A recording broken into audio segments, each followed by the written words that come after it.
코스닥 지수가 700이 깨졌습니다. 52주 최저가를 기록하는 종목들의 삼성전자도 보입니다. 시장 상황이 좋지 않습니다. 그럼에도 황금 거북이는 분할 매수합니다. 제가 요즘 영상을 자주 업로드하지 못해서 죄송합니다. 금요일에 문배철강이 상한가를 갔습니다. 시장이 좋지 않은데도 상한가를 가는 종목이 있으니 신기하지요. 물론 하룻밤의 꿈이었던 상한가는 월요일 오늘 바로 풀리고 말았습니다. 문배철강이 왜 상한가를 갔을까요? 매출이 갑자기 급등한 걸까요? 아닙니다. 상한가 이유는 포스코의 철강 생산 고로의 정상화가 늦어지고 있다는 소식에 상승을 한 것인데요. 저번에 태풍과 함께 비가 많이 와서 침수 피해들이 많았습니다. 중소철강사 주가가 오르는 건 이러한 이유로 반사이익 기대감에 선반영이 되어 상승했다고 합니다. 포스코 포항제철소가 침수되면서 당분간 철강 가격이 오를 가능성이 높아져서라고 하는데요. 그러니까 공장을 증설하거나 앞으로 시장이 성장해서 주가가 오르는 것이 아닌 판매하고 있는 제품의 가격이 오를 것이라는 기대감에 주가가 움직인 것이죠. 문배철강의 재무제표를 보겠습니다. 2022년 2분기 재무제표를 보면 영업이익이 0원입니다. 영업이익이 1억 미만이라는 뜻인데요. 2021년부터 매출과 영업이익이 증가한 이유는 철강 가격의 상승의 영향입니다. 물론 2021년에 대부분의 원자재 회사들이 이런 식으로 상승을 했고 2022년에는 가스 관련 회사들이 이런 매출 상승을 경험했습니다. 영업을 잘해서 주가가 상승한 것이 아니란 뜻이죠. 이건 테마주 성격의 상승입니다. 그리고 철강 고로는 진작에 비가 와서 문제가 있었다는데요. 이제 와서 상한가 가는 것도 주가를 흔든다는 것으로밖에 설명되지 않네요. 아무튼 이런 철강주 중에서도 시가총액 1000억 수준의 중소형 주식들의 상승률이 더 높았습니다. 단기 순이익 잘 나오고 PER과 PBR이 낮은 자산주니까 망할 가능성도 낮고 시가총액이 낮아서 적은 금액으로 주가를 흔들기도 좋거든요. 참고로 황금 거북이 역시 문배철강과 NI스틸로 예전에 재미를 많이 봤던 종목이라서 계속 지켜보고 있습니다. 상한가를 갔던 문배철강이 문제가 아니고 대부분의 종목은 어려운 상태입니다. 이렇게 어려운 상태인 이유는 시장이 여전히 극심한 공포를 느끼고 있기 때문인데요. 한 달 전만 해도 탐욕적이었던 주식시장이 이제 극심한 공포 상태입니다. 그럼에도 황금 거북이는 여전히 TQQQ 같은 미국 나스닥 추종 레버리지 주식에도 투자하고 있지요. 현재는 마이너스 구간이기는 하지만 괜찮습니다. 여전히 30달러 아래에서는 계속 분할 매수를 할 것입니다. 저번 주말에 최저점을 찍고 있는 TQQQ 고점 대비 무려 77%나 하락한 상태이지요.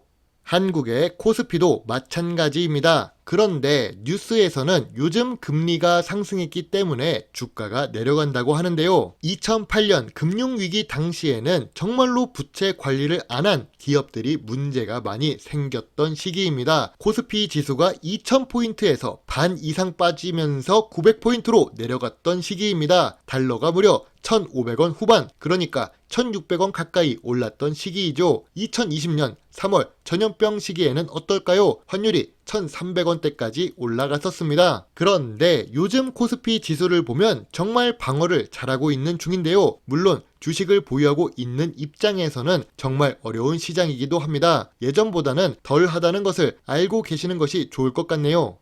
황금 거북이 투자 노트입니다. 2022년 주가 하락은 2008년 금융위기 수준의 악재일까요? 기업 자체의 실적은 여전히 긍정적입니다. 시장 분위기의 문제이지요. 전쟁 중이고 금리 인상도 있고 인플레이션이 일어나고 있으며 중국은 여전히 봉쇄를 하고 있기 때문이죠.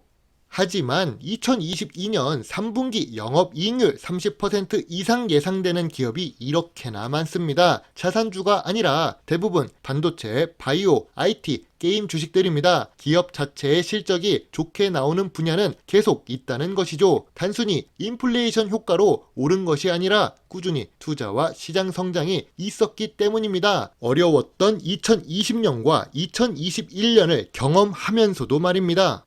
바이오 주식을 아직도 도박성 주식이라고 생각하는 사람들이 있습니다. 하지만 바이오 시장은 계속 성장하는 시장이죠. 꼭 코로나로 인해 성장을 한 것이 아니라 여러 분야에 걸쳐서 성장하고 있는데요. 이런 바이오 기업은 예전과 다른 모습을 보여주고 있습니다. 뉴스를 보면 재무 건전성이 점점 좋아지고 있다는 것을 알 수 있죠. 대표적으로 삼성 바이오로직스와 셀트리온, SK 바이오팜이 있습니다. 부채 비율이 조금 증가한 것도 연구 개발비에 투자하고 있기 때문입니다. 그리고 금리가 상승하면 부채 비율이 낮은 기업은 피해가 덜 갑니다. 빚을 많이 지면 금리가 상승할수록 이자 부담률이 높아지기 때문인데요. 하지만 오늘 52주 최저가를 기록하고 있는 종목 중에 재무 안정성이 높고 2021년에는 수익을 기록하고 있는 기업 중에서 부채 비율이 낮은 종목 역시 주가가 하락하고 있습니다. 지금은 부채 비율이 높고 낮고 매출이 높고 낮고가 주가의 움직임에 중요한 것이 아닙니다. 그냥 시장이 흘러내리고 있다는 것이죠. 기업의 문제가 아니라는 의견입니다.